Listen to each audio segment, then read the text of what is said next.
Hai pecinta sepak bola tanah air. Kali ini Timnas PES akan menyajikan berita pilihan untuk kalian. Di antaranya, target tak masuk akal PSSI, STY beri peringatan keras. Orang dalam bocorkan masa depan STY. Harapan Elkan Bagot yang digagalkan klubnya sendiri. Jepang akui jasa Timnas Indonesia sangat besar di Piala Asia. Jadi, simak terus berita Timnas PES selengkapnya.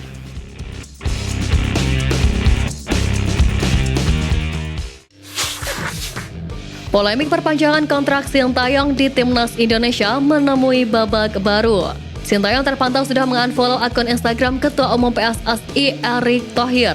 Sementara Erick Thohir terlihat masih mengikuti akun Instagram pelatih asal Korea Selatan itu. Kedua belah pihak sebelumnya saling mengikuti di Instagram. Bahkan keduanya sempat saling memberikan dukungan di Instagram masing-masing saat mengupload sebuah momen. Kini Sintayong sudah tidak lagi berteman dengan Erick Thohir di Instagram. Kejadian ini sepertinya buntut polemik Sintayong yang buka-bukaan tentang sisa masa kerjanya bersama Timnas Indonesia. Sintayong sepertinya memberikan kode bahwa sudah seharusnya ia diperpanjang kontraknya. Pasalnya Sintayong sudah membawa Timnas Indonesia melaju ke babak 16 besar Piala Asia 2023. Melaju ke babak gugur merupakan kesepakatan bersama antara PSSI dan Sintayong.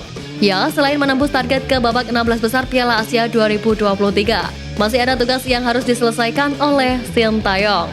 Sintayong diminta PSSI untuk membawa Timnas Indonesia U23 melaju ke babak 8 besar Piala Asia U23 2024. Tentu target kedua yang dibebankan oleh PSSI kepada STY tidak realistis, dikarenakan Piala Asia U23 bukan merupakan agenda FIFA, yang sudah jelas klub tidak wajib untuk melepas pemain.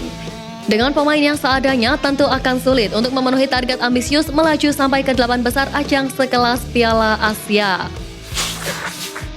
Vietnam baru-baru ini kalah dari Timnas Indonesia pada babak penyisihan Piala Asia 2023 dengan skor 0-1.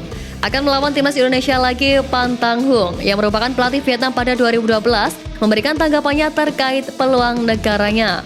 Mantan pelatih Timnas Vietnam Pan Tang Hung menilai Timnas Indonesia mengalami kemajuan karena pemain naturalisasi dan kepercayaan jangka panjang kepada Sintayong. Ia juga memuji bakat-bakat muda yang diberi kepercayaan oleh Sintayong untuk tampil di ajang Piala Asia sebagai panggung untuk lebih berkembang.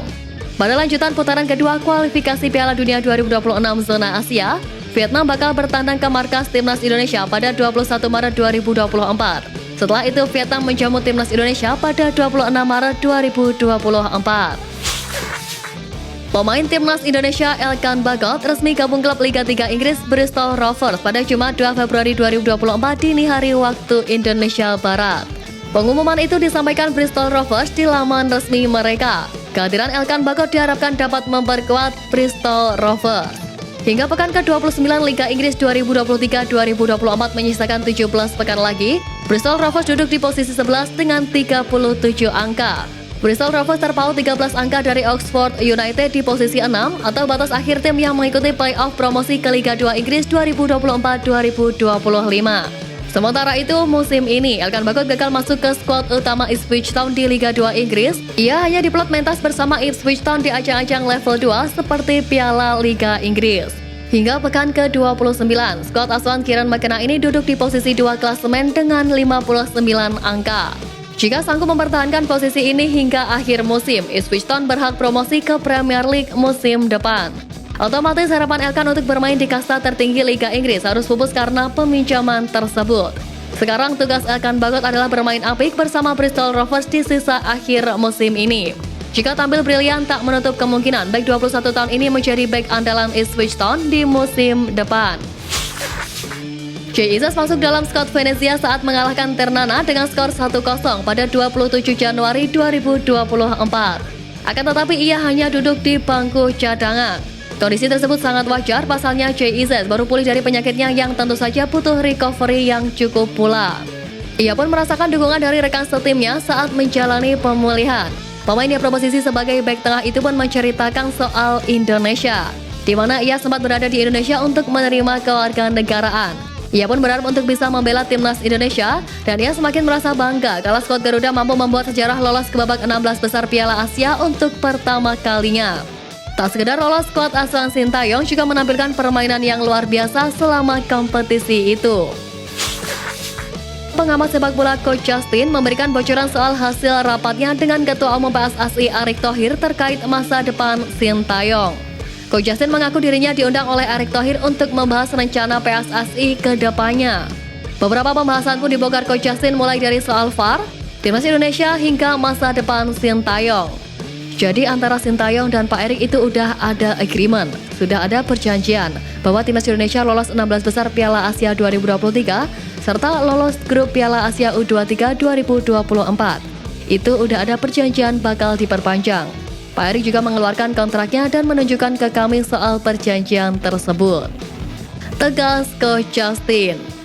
Lebih lanjut, Coach Justin pun menceritakan bahwa sejatinya Erick Thohir hanya menargetkan Sintayong untuk lolos ke babak perempat final Piala Asia U23 2024 besok.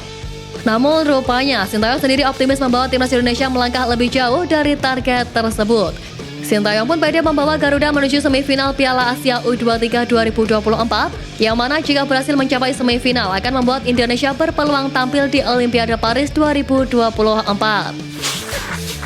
Jepang mengalahkan Bahrain di babak 16 besar. Bermain di Al Thumama Stadium Doha, anak asuh Hajime Moriyasu menang dengan skor 3-1. Sukses itu membuat Hajime Moriyasu puas dengan kinerja anak asuhnya. Menurut sang pelatih, Ueda dan kawan-kawan bisa belajar dari pertandingan melawan Indonesia. Sebelum melawan Bahrain, permainan Jepang sempat dibuat repot oleh timnas Indonesia di babak pertama. Meski menang 3-1, Moriyasu mengaku masih punya PR yang perlu diperbaiki dan bisa terlihat progresnya saat menyingkirkan Bahrain. Di perempat final Piala Asia 2023, Jepang akan melawan Iran yang sebelumnya menyingkirkan Suriah lewat adu penalti. Pertandingan digelar di Education City Stadium Al Rayyan 3 Februari mendatang. Dua back operal timnas Indonesia, Sain Patinama dan Sandy Walsh bakal bersaing di liga yang sama pada musim 2023-2024. Sandy Walsh lebih dulu bermain untuk KV Mechelen di Liga Belgia sejak Oktober 2020. Sementara Sain Patinama baru bergabung dengan KAS Yupan pada Jumat 2 Februari 2024. Menariknya, KV Mechelen klub Sandy Walsh akan bersua dengan klub Sain Patinama KAS Yupan akhir pekan ini. Jika kebugaran Sain Patinama dalam kondisi terbaik akhir pekan ini, tak menutup kemungkinan masuk dalam line up KAS Yupan menghadapi KV Mechelen, yang itu berarti duel back timnas di Liga Belgia tak terelakkan.